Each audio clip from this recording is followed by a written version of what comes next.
కాబట్టి ఈ నాటక రంగంలో మనం అర్థం చేసుకోవాల్సింది ఏంటంటే మనకు మనమే శాశ్వతం. మనం స్వతంత్రంగా బతకడం మనం నేర్చుకోవాలి. దాంతోపాటు మన పోరాటంలో చివరిదాకా ఎవరు వస్తారంటే మనమే వస్తాం.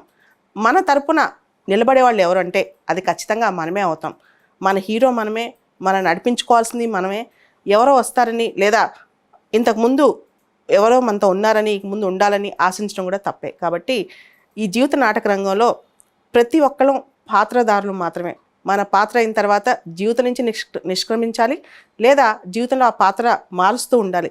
చాలామంది పాత్రలు మాత్రం తొందరగా మారుస్తుంటారు. కాబట్టి ప్రపంచంలో కేవలం ఎవరో ఏదో చేస్తారని, లేదా ఏదో మనిషి మనకు సపోర్ట్గా ఉంటారని, లేదా ఏదో సొసైటీ మనకు సపోర్ట్గా ఎప్పుడు నిలుస్తుందని ఇలా నమ్మి మాత్రం మోసపోవద్దు. మీకు మీరే ధైర్యం, మీకు మీరే సాహసం, మీకు మీరే ఉండాలి చివరి వరకు.